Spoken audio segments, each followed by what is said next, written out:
সুপ্রিয় দর্শক বৃন্দ, এবিসি লার্নিং ঢাকা এর পক্ষ থেকে আপনাদের সবাইকে জানাই স্বাগত। আপনাদের অসংখ্য ধন্যবাদ। আপনার চ্যানেলটি নিয়মিত দেখছেন, শেয়ার, সাবস্ক্রাইব এবং আপনার মূল্যবান কমেন্ট করছেন। আজকে আমি আপনাদের সাথে আলোচনা করব ইন্টারন্যাশনাল অ্যাকাউন্টিং স্ট্যান্ডার্ড 2 ইনভেন্টরিজ, যেটা বলা হয় মজুত পণ্য কিভাবে মূল্যায়ন করা হয়। এটি বিশেষ করে ম্যানুফ্যাকচারিং কোম্পানি এবং ট্রেডিং কোম্পানির জন্য খুবই গুরুত্বপূর্ণ একটি স্ট্যান্ডার্ড, কারণ বছরের শেষে কিভাবে মজুত পণ্য মূল্যায়ন করা হবে, কোন ভিত্তিতে মজুত পণ্য মূল্যায়ন করা হবে, এই বিষয়ে বিস্তারিত আলোচনা করা হয়েছে। তাই যারা উৎপাদনকারী প্রতিষ্ঠান বা ট্রেডিং কোম্পানি বছর শেষে আমরা ফাইন্যান্সিয়াল স্টেটমেন্ট তৈরি করি, সেখানে মজুত পণ্যের মূল্যায়ন কতটুকু হবে এই স্ট্যান্ডার্ডটি জানা থাকলে আমরা সহজে নির্ণয় করতে পারবো। তাহলে চলুন শুরু করি আমাদের আজকের পর্ব।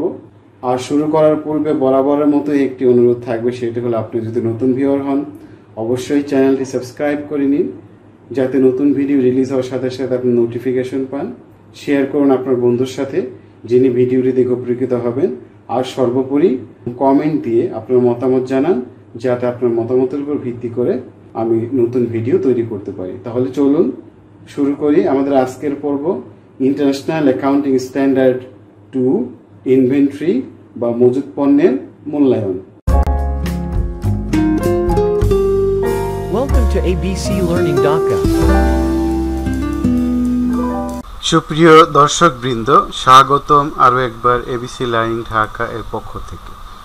আপনাদের সাথে আলোচনা করছিলাম আইএস সিরিজ নিয়ে, যেখানে আমরা পূর্বে আলোচনা করেছি international accounting standard 1 presentation of financial statements. আজকে আপনাদের সাথে আলোচনা করব ইন্টারন্যাশনাল অ্যাকাউন্টিং স্ট্যান্ডার্ড 2 বা আইএস 2 ইনভেন্টরিজ। এটা মূলত মজুত পণ্যর মূল্যায়ন কীভাবে হবে সেই বিষয়ে আলোচনা করা হয়েছে। বিশেষ করে যারা বিগিনার্স এবং অ্যাকাউন্টিং স্ট্যান্ডার্ড সম্বন্ধে একেবারে আইডিয়া নেই, তাদের জন্যই মূলত ভিডিওগুলো করা। আর যারা এক্সপার্ট আছেন অবশ্যই ভিডিওটি দেখে আপনার মতামত এবং আলোচনা পজিটিভ নেগেটিভ অবশ্যই আমার সাথে শেয়ার করবেন।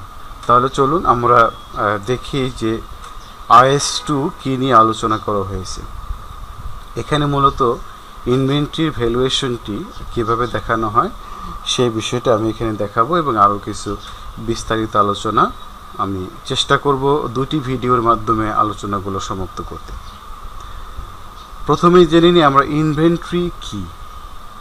এর উত্তর হলো অনেকের কাছেই কনফিউশন, এটি কি এক্সপেন্স নাকি asset.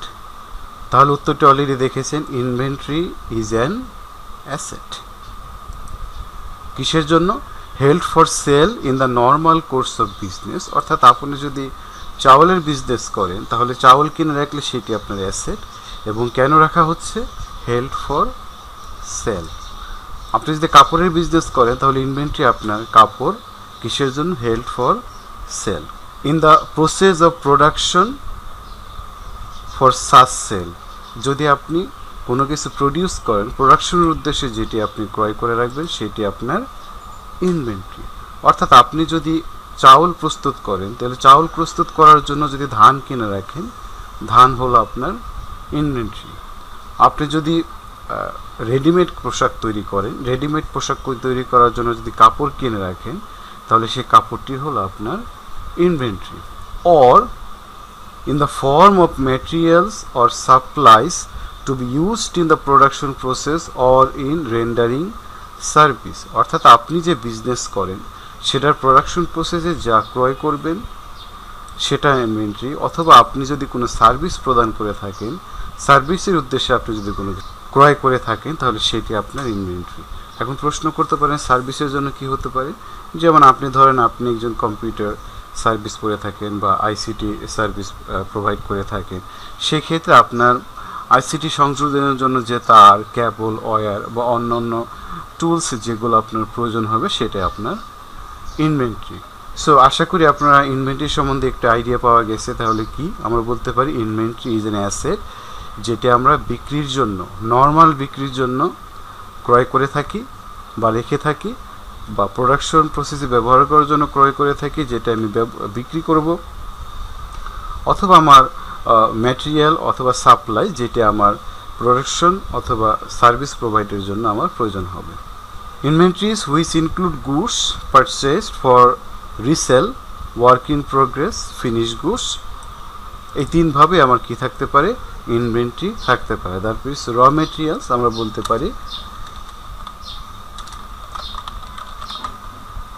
raw materials, work in process and finished goods, এই তিনভাবে আপনার ইনভেন্টরি থাকতে পারে। র মেটেরিয়াল কীভাবে থাকতে পারে, ধরেন আপনি একটি ফার্নিচার ম্যানুফ্যাকচারিং কোম্পানি বা ফার্নিচার উৎপাদন করে আপনি বিক্রি করেন। বাংলাদেশে আছে অডোপি আছে, আক্তার আছে, আরও বিভিন্ন ধরনের ফার্নিচার কোম্পানি আছে। তো তারা যদি কাঠের ফার্নিচার তৈরি করে তাহলে কাঠ ক্রয় করলে সেটি র মেটেরিয়াল, তাহলে আপনি কাঠ ক্রয় করে রেখেছেন, ইনভেন্টরি সেটা থাকতে পারে। কাঠ দিয়ে আপনি টেবিল বা চেয়ার তৈরি করা শুরু করেছেন কিন্তু এখনও কমপ্লিট হয়নি, সেটা আপনার ইনভেন্টরি হিসেবে থাকতে পারে, যেটি বলে ওয়ার্ক ইন প্রসেস বা ওয়ার্ক ইন প্রোগ্রেস। এবং আপনি কাঠ থেকে ফার্নিচার কমপ্লিটলি রেডি করে আপনি রেখে দিয়েছেন বিক্রির জন্য, যেটাকে বলা হয় ফিনিশ গুডস, সেটাও আপনার ইনভেন্টরি হিসেবে থাকতে পারে। অর্থাৎ যে ফর্মেই থাকুক না কেন এটা আমরা অ্যাসেট হিসেবে কনসিডার করব। তাহলে আমরা বলতে পারি ইনভেন্টরি তিনটি ফর্মে থাকতে পারে, র material, work in process and finish goods. The measurement, presentation and disclosures required by IAS2 provide important information to users of financial statement. এখানে আমাদের IAS2 কিছু গাইডলাইন্স দিয়ে দিয়েছে যে আমি ইনভেন্টরিটাকে কিভাবে মূল্যায়ন করব। বছরের শেষে আমার যে প্রবলেমটা অ্যারাইজ করে যে আমার যে ইনভেন্টরিটা রয়ে গেছে 100 টাকার ইনভেন্টরি, আমি এটা কত টাকা মূল্যায়ন করব, এটা আমি 100 টাকা মূল্যায়ন করব নাকি এটা আমি 110 টাকা মূল্যায়ন করব নাকি 90 টাকা মূল্যায়ন করব, এটা কিভাবে মূল্যায়ন করব, IAS2 এই বিষয়ে আমাদের মূল্যবান গাইডলাইন্স প্রদান করেছে। মেজারমেন্ট অফ ইনভেন্টরি, আমরা ইনভেন্টরিকে কিভাবে মেজার করব বা মূল্যায়ন করব। Inventory should be measured at the lower of cost or net realisable value. তাহলে উপরে যে আমি প্রশ্নটি করেছিলাম যে ইনভেন্টরি ভ্যালু কত হবে, তাহলে এখানে IAS2 ক্লিয়ারলি বলে দিয়েছে lower of cost or net realisable value. এখন আমি দেখব কস্ট কাকে বলবো এবং নেট রিয়েলাইজেবল ভ্যালু NRV কাকে বলবো। কস্ট হলো all the expenditure incurred in bringing the product or service to its present location and condition, অর্থাৎ বর্তমান পরিস্থিতি এবং বর্তমান স্থানে আনার জন্য যত প্রকার খরচ হবে সেটাকে বলা হচ্ছে কস্ট। এই কস্টগুলো কী কী হতে পারে, material cost, import duties, freight cost, conversion cost, direct cost and production overhead, যেগুলো আপনার এটার সাথে রিলেটেড সেগুলোকে আমরা বলবো কস্ট। আমি কস্ট কোনগুলো ইনক্লুড করব ইনভেন্টরির সাথে, কোনগুলো ইনক্লুড করব না সেটা আমি একটু পরে আপনাদেরকে দেখাবো, যেটি অনেক সময় প্রশ্ন তৈরি হয় যে আমি কোন খরচকে কস্টের সাথে যোগ করব, কোন খরচকে কস্টের সাথে যোগ করব না। তাহলে নেট রিয়েলাইজেবল ভ্যালু আমরা কীভাবে বের করব, net realisable value equal estimated selling price in the normal course of business. আমি আবার বলছি নর্মাল, অর্থাৎ নর্মালি আমি এই প্রোডাক্টটি যে দামে বিক্রি করব সেইখান থেকে estimated cost to complete and estimated cost to make a sale, অর্থাৎ সেখান থেকে আমার এটি তৈরি করতে সম্ভাব্য কত খরচ হবে এবং বিক্রি করতে কত খরচ হবে, এই দুইটি আইটেম যদি আমরা বাদ দিই সেলস থেকে তাহলে যে ফিগারটা পাবো সেটাকে আমরা বলবো NRV বা নেট রিয়েলাইজেবল ভ্যালু। আমি একটা এক্সাম্পল দিয়ে আপনাদের বিষয়টি একটু পরিষ্কার করার চেষ্টা করছি। Manufacturing cost for inventory held on 31 December 2019 টাকা 60,000। একটা ইনভেন্টরি আমি যেটা উৎপাদন খরচ কত টাকা আমার 60,000 টাকা, তাহলে আমি বলতে পারি কস্ট আমার 60,000 টাকা। সো আমি তাহলে বলি যদি cost is 60,000, all goods held at the year end were sold in January 2020 টাকা 50,000। অর্থাৎ আমি যে 60,000 টাকা পণ্য রেখেছিলাম বা কস্ট হয়েছিল সেটি আমার বিক্রি করলাম কত টাকায়, 50,000 টাকায়। তাহলে আমার এখানে সেলস প্রাইস হলো কত,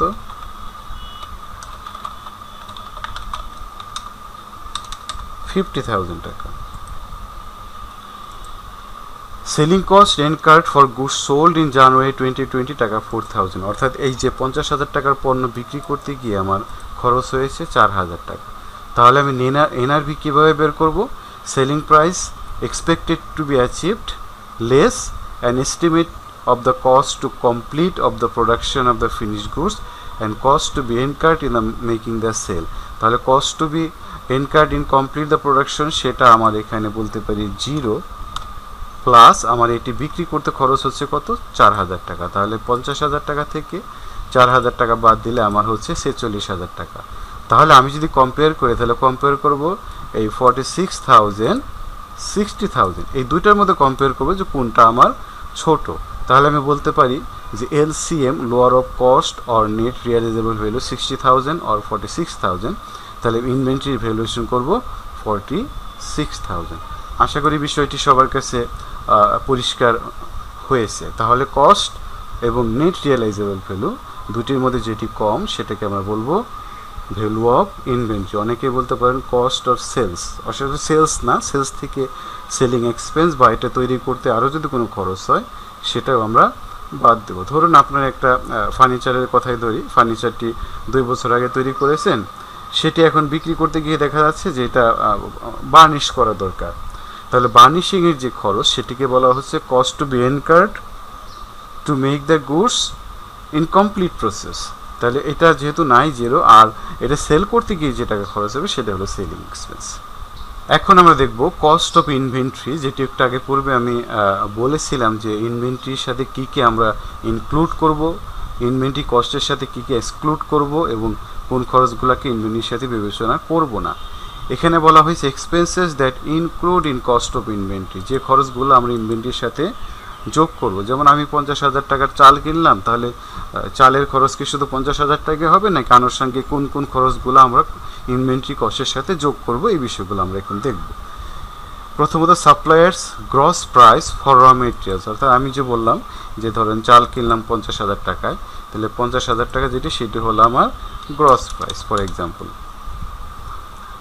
less quantity discounts by supplier, অর্থাৎ সাপ্লায়ার যদি আমাকে কোনো কোয়ান্টিটি ডিসকাউন্ট দিয়ে থাকে, কোয়ান্টিটি ডিসকাউন্ট যে আমি বেশি পরিমাণে কিনলে বেশি ডিসকাউন্ট দিল, সে আমাকে 1000 টাকা কোয়ান্টিটি ডিসকাউন্ট দিল, তাহলে আমার প্রাইস হচ্ছে কত এখানে? তাহলে 49,000 টাকা। At cost of transportation materials to business premises, business premises আনতে গিয়ে আমার ট্রান্সপোর্টেশন কস্ট হলো ধরেন আরও 2000 টাকা।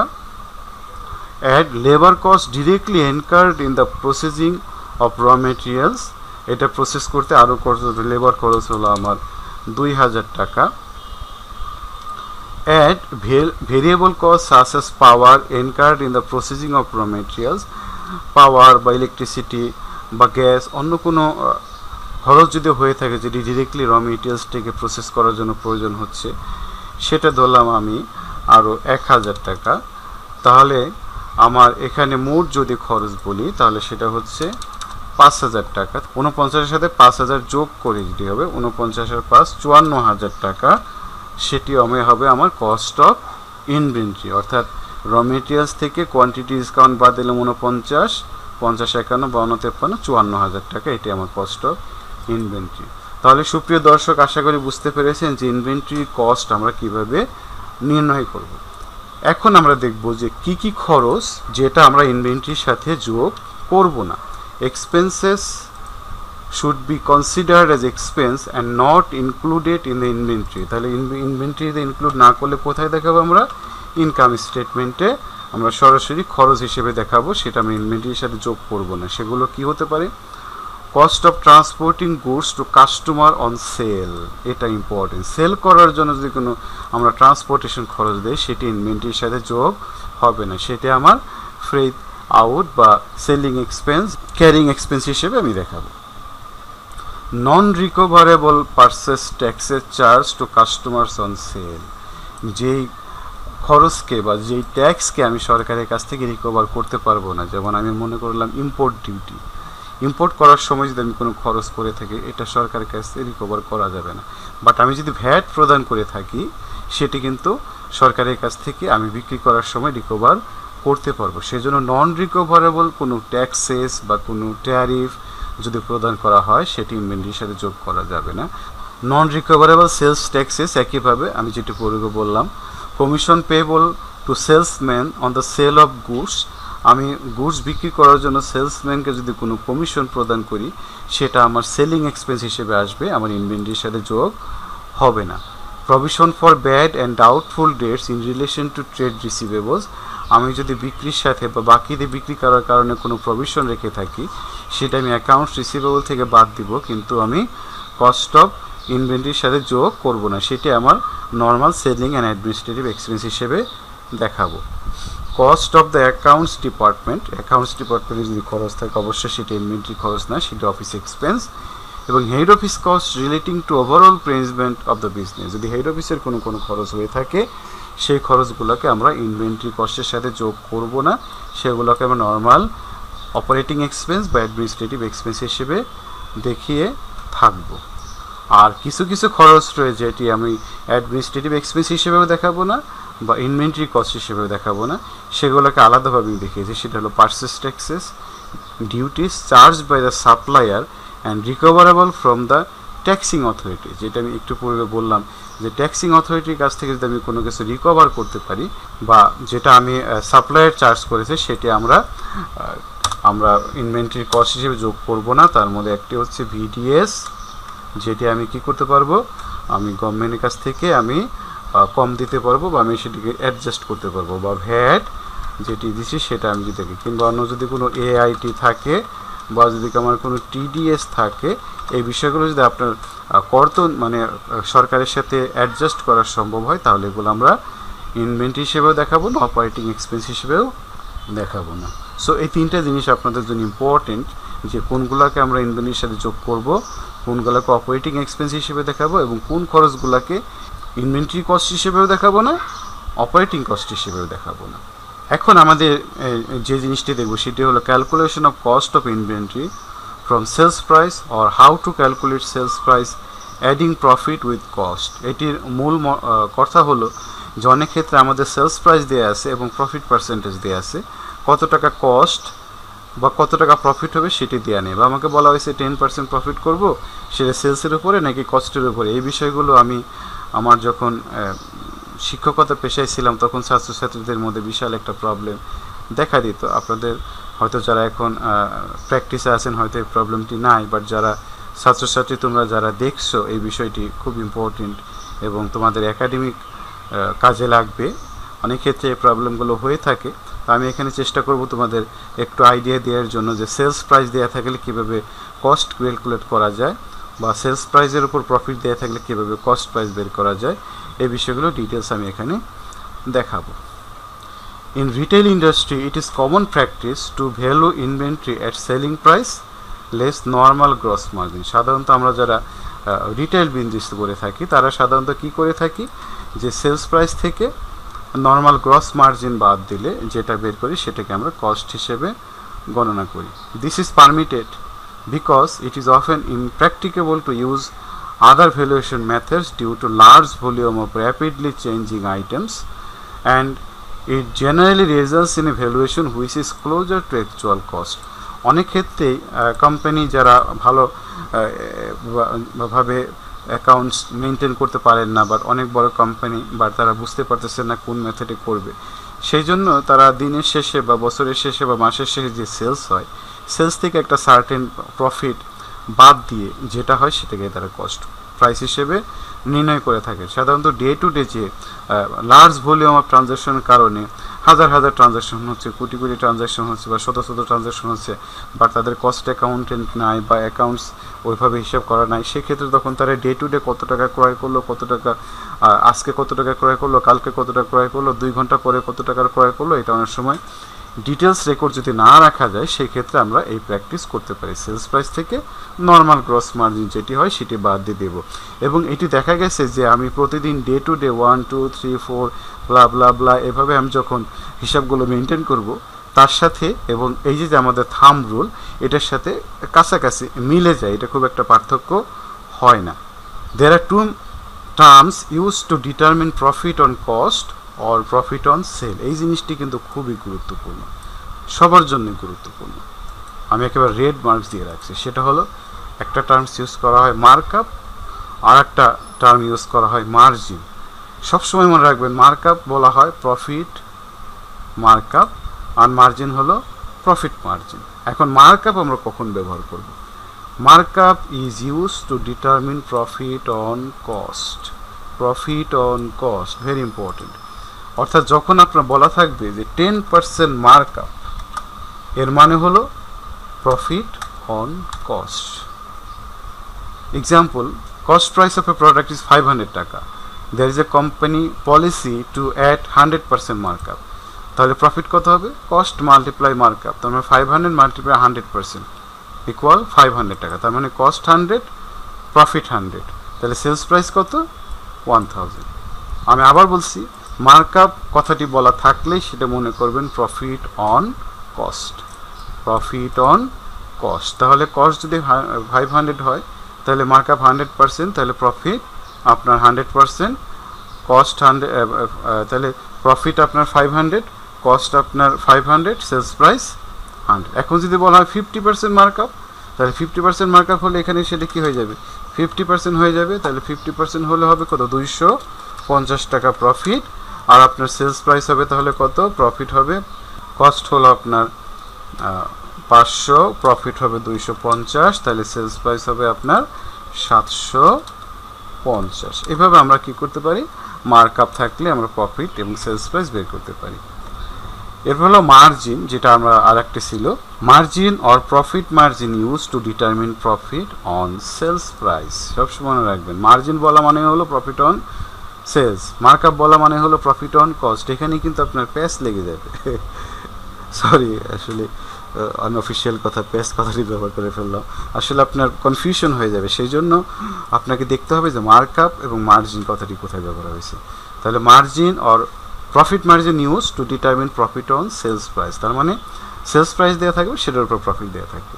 তাহলে একটা এক্সাম্পল যদি দেখি, sales price of a product is টাকা 1000, একটা প্রোডাক্টের সেলস প্রাইস 1000 টাকা। আমি আগে সব ভুলে যাই। Company policy is to earn 50% profit on sell, তাহলে বলতে পারি 50% প্রফিট মার্জিন। তাহলে আপনার প্রফিট কত হবে? 1000 মাল্টিপ্লাই 50, তাহলে 500, তাহলে cost equal sales minus profit, তাহলে 1000 মাইনাস 500, তাহলে আমরা কস্ট কত? 500। তাহলে দেখেন সেলস প্রাইস থেকে আমি কী করতেছি? এখন কস্ট বের করছি। সো আমরা বলতে পারি 100% profit on cost equal 50% profit on sales. কীভাবে হলো? যখন আমার কস্টের উপর 100% প্রফিট হয়েছিল তখন আমার প্রফিট হয়েছিল কত টাকা? আমি এখানে চেঞ্জ করে ফেলেছি, সেখানে ছিল 500 টাকা। আর এখানে যখন আমি 50% প্রফিট অন সেলস করলাম তখন সেটা হলো কত? আমার 500 টাকা। তাহলে বলতে পারি 100% profit on cost equal 50% profit on sell. But এটা কি সবসময়? অবভিয়াসলি না। সেটা আবার যদি 30% হয়, 25% হয়, 20% হয়, সেটা আবার রেঞ্জটা ভ্যারি করবে। তো সেটা আমি সবগুলো জিনিস দেখাচ্ছি না, সেই ডিফিকাল্টিসটা আমি বলছি যে problem arises when sales price given but profit given on cost. আপনার সেলস প্রাইস দেওয়া আছে বাট প্রফিটটা দেওয়া আছে কস্টের উপর, সে মার্কআপ। আর কস্ট প্রাইস দেওয়া আছে বাট প্রফিট দেওয়া আছে সেলসের উপর, যে মার্জিন। তো এই ক্ষেত্রে আপনি কিভাবে ডিটারমিন করবেন? সো এটা মনে রাখার জন্য আমি কিছু শর্টকাট ফর্মুলা আপনাদেরকে দিয়ে দিয়েছি, যেটি মনে রাখলে আপনারা সবসময় এটি গণনা করতে সুবিধা হবে। 100% profit on cost equal 50% profit on sell, যেটা পূর্বে আমি এখানে দেখালাম যে দুইটি সমান হলো। আবার 50% profit on cost equal 33.33% profit on sell. 33.33% profit on cost equal 25% profit on sell. আবার 25% প্রফিট অন কস্ট ইকুয়াল বলতে পারি 20% profit on sell. 20% profit on cost equal আমরা বলতে পারি 16.67% প্রফিট অন সেল। এখন প্রশ্ন করতে পারে যে এগুলোর বাহিরে যদি আমার কোন রেঞ্জ থাকে, যে 10%, 12%, 13%, সেই ক্ষেত্রে আমি কিভাবে ক্যালকুলেট করব? তো এটা করার জন্য আমি এখানে একটু দেখিয়ে দিচ্ছি। ইফ সেলস প্রাইস টাকা 2000 and if the company's policy to earn 25% profit on cost, তাহলে প্রফিট হবে 400, কস্ট ইকুয়াল হবে 1600, তাহলে প্রফিট পার্সেন্টেজ কত? 25%। আমি একটা এক্সাম্পল দেখাই দিলাম যে 25% প্রফিট অন কস্ট এটা ইকুয়াল 20% প্রফিট অন সেল, যেটা আমাদের সমান হয়ে গেল। অর্থাৎ আমাদের কস্টের উপর প্রফিট দেওয়া আছে, কিন্তু আমরা নিলাম কোনটা, এই যে সেলসের উপর প্রফিট। যেটা আমি একটু পূর্বে বলছিলাম যে যদি 10% থাকে, আমাদের ওখানে তো 10% দেয়া নাই, সেক্ষেত্রে 10% বা অন্য কোনো পার্সেন্টেজ থাকলে আমাদের ইউনিটারি মেথড বা ঐকিক পদ্ধতি যেটা আমরা বলি সেভাবে আমরা করব। In this situation, you will always assume 100 is the cost of or sale. আপনি 100-কে সেল অথবা কস্ট ধরে নেবেন, অর্থাৎ যেটি আপনি দেয়া থাকবে, যেটির প্রফিট পার্সেন্টেজ দেয়া থাকবে সেটিকে ধরে নেবেন আপনি কস্ট অথবা sale. Say if profit percentage is given on cost, say 10% profit on cost, then you will assume cost always 100। যদি বলা হয়তো 10% প্রফিট অন সেল, তাহলে আমি সেলসকে ধরে নিতাম 100, তাহলে কস্ট 100, প্রফিট 10, তাহলে সেলস হবে আমার কত, 100 + 10, তাহলে কত হচ্ছে আমার 110। তাহলে আমি এক্সাম্পলটা যদি আমরা আলোচনা করি, sales price of a product is 10,000 টাকা। It is the company's policy to earn 15% profit on cost. তাহলে এখানে দেখেন সেলস প্রাইস দেওয়া আছে আর প্রফিট পার্সেন্টেজ দেওয়া আছে কিসের উপরে, কস্টের উপরে। What is the cost of the product and profit. তাহলে এটা যদি আমি সেলসের উপরে প্রফিট থাকতো এবং সেলস প্রাইস দেওয়া থাকতো, তাহলে ইজিলি 10,000-এর উপর 15% করলে আমার প্রফিট বের হয়ে যেত। বাট এখানে 10,000-এর উপর 15% করলে এখন প্রফিট বের হবে না, কারণ এখানে প্রফিটটা দেওয়া আছে মার্ক আপ, অর্থাৎ প্রফিটটা দেওয়া হয়েছে কস্টের উপরে। তাহলে এই ক্ষেত্রে আমি যদি করি, তাহলে সেলস প্রাইস কত, 10,000, but profit percentage is given on cost. তাহলে ধরে নিলাম সে যেহেতু কস্টের উপর প্রফিট, তাহলে আমার কস্ট ধরে নিলাম 100, প্রফিট 15, তাহলে সেলস প্রাইস আমার কত, 115। এখন আমরা ইউনিটারি মেথড যোগ, যদি বিক্রয় 115 টাকা হয় তাহলে প্রফিট কত, 15 টাকা। প্রফিট 1 টাকা, বিক্রয় 1 টাকা হলে প্রফিট কত, 15/115, যেটা আমরা ছোটোবেলায় করেছি। এখন সেল যদি 10,000 হয়, তাহলে 15 × 10,000 / 115, তাহলে কত হচ্ছে, 1304 টাকা, এটি আমার প্রফিট। তাহলে আমি বলতে পারি কস্ট কত, 10,000 মাইনাস প্রফিট, তাহলে কত, 8,696 টাকা। এখন এটি যে আমি প্রুফ করতে চাই, তাহলে কীভাবে করতে পারি, তাহলে 1304 টাকা প্রফিট ডিভাইড বাই কস্ট কত আমার 8,696, এটা যদি গুণ করি তাহলে সেটা আমার কত হচ্ছে, 15%। আমরা এটা প্রুফ করে দেখলাম। তাহলে কস্টের উপর প্রফিট পার্সেন্টেজ কত, আমাদের এখানে দেওয়া ছিল 15%। তাহলে আমি এখন বলতে পারি 15% প্রফিট অন কস্ট ইকুয়াল কত পার্সেন্ট প্রফিট হলো, 13.04%। 13.04% প্রফিট অন সেল। তাহলে এভাবে আমরা প্রত্যেকটি বের করতে পারি। তাহলে বলতে পারি 15% profit on cost equal 13.04% profit on sales. So আরেকটি জিনিস খেয়াল করেন, এখানে সবসময় দেখা যাবে কি প্রফিটের উপর কস্টের উপর প্রফিট পার্সেন্টেজ বেশি এবং সেলসের উপরে প্রফিট পার্সেন্টেজ কম। তো আমি আজকের পর্বে আপনাদের সাথে একটি এক্সাম্পল নিয়ে আলোচনা করব। আগামী পর্বে বাকি এক্সাম্পল এবং আরও বেশি গুরুত্বপূর্ণ বিষয় রয়েছে যেগুলো আমি আপনাদের সাথে আলোচনা করব, যেটি একটি ভিডিওর মাধ্যমে কভার করা সম্ভব হচ্ছে না। নেট রিয়েলাইজেবল ভ্যালু, আ প্রোডাক্ট সেলস টাকা 2000, দ্য কস্ট এনকার্ড সো ফার 987। এই পর্যন্ত খরচ এনকার হয়েছে 987 টাকা। আমার সেলস প্রাইস 2000 টাকা। And the cost to complete the product are estimated to be 126। অর্থাৎ এই প্রোডাক্টটি কমপ্লিট করতে আরও খরচ হবে, এস্টিমেট করা হলে 126 টাকা। Marketing cost will be about 47 টাকা। অর্থাৎ এটি মার্কেটিং করতে বা প্রমোশনের জন্য খরচ হবে 47 টাকা। The manufacturer delivers the product to the customer for free and this is normally cost টাকা 66। সাধারণত যিনি বিজনেসম্যান বা কোম্পানি তারা এটা ফ্রি ডেলিভারি দিয়ে থাকে, বাট নর্মালি যদি এটি আমি অন্য কোনো কোম্পানি দিয়ে থাকে তাহলে এটা 66 টাকা খরচ পড়ে। Administrative cost of sale amount 58 টাকা। অ্যাডমিনিস্ট্রেটিভ খরচ হচ্ছে আমার কত, 58 টাকা। Calculate cost, net realisable value, carrying value in the statement of financial position for this item of inventory. তাহলে আমাকে বের করতে হবে কস্ট কত, আমার এনআরভি কত, আমি কত টাকা ক্যারিং ভ্যালু যেটা ব্যালেন্স শিটে অ্যাসিড হিসেবে দেখাবো। 3টা রিকোয়ারমেন্ট, ছোটো ছোটো রিকোয়ারমেন্ট, বুঝতে পারলে খুব সহজ মনে হবে। তাহলে আমি যদি এক্সাম্পলটি দেখি, কস্ট কত হবে আমার? কস্ট ইকুয়াল কস্ট 10 কার্ড সোফার 987 টাকা, যেটা আমরা এখানে পেলাম। আরও আমার সেলস প্রাইস হলো কত? 2000 টাকা, যেটা আমাদের এখানে দেওয়া আছে। তার এনআরভি কত হবে? এস্টিমেটেড সেলিং প্রাইস আমার 2000 টাকা। কস্ট টু কমপ্লিট, এটা কমপ্লিট করতে লাগবে আরও 126 টাকা, যেটা আমরা পূর্বে এখানে দেখলাম। তারপরে আমার মার্কেটিং কস্ট লাগবে 47 টাকা, যেটা আমরা এখানে দেখলাম। তারপরে আমাদের এই দুটো হয়ে গেল। এরপরে ডেলিভারি কস্ট, যেটা আমার লাগবে কত? 66, যেটা আমরা এখানে দেখলাম ডেলিভারি কস্ট 66।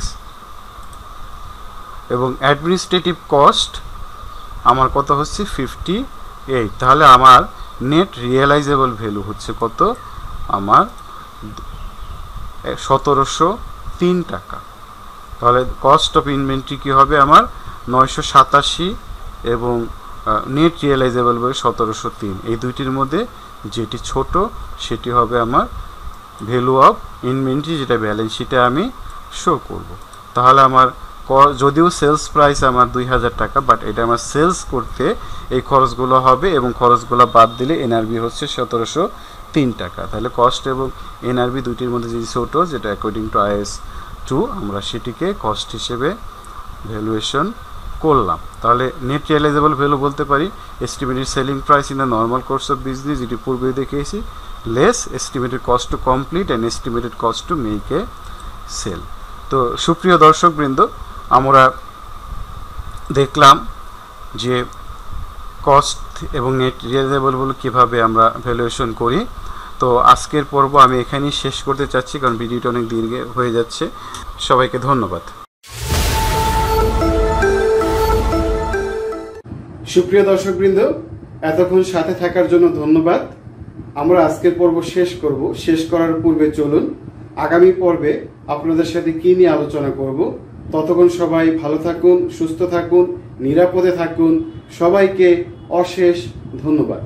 আমরা আগামী পর্বে আপনাদের সাথে আলোচনা করব IAS 2 ইনভেন্টরি এর দ্বিতীয় পার্ট, যেখানে আমরা দেখব আরও বাকি কিছু এক্সাম্পলস কীভাবে ইনভেন্টরি ভ্যালুয়েশন করা হয়। সেখানে আমরা আরও দেখব methods of inventory valuation, FIFO, LIFO বা ওয়েটেড অ্যাভারেজ, এবং আরও দেখব method not allowed by IAS, কোন মেথডকে IAS অ্যালাউ করে না, এবং অন্যান্য আরও বিষয় থাকলে সে বিষয়গুলো আপনি আলোচনা করব। এবং এই ভিডিওটি দেখার পরে যদি কারো প্রশ্ন থাকে সে প্রশ্নগুলো উত্তর দেওয়ার চেষ্টা করব। ততক্ষণ সবাই ভালো থাকুন, সুস্থ থাকুন, নিরাপদে থাকুন। সবাইকে অশেষ ধন্যবাদ।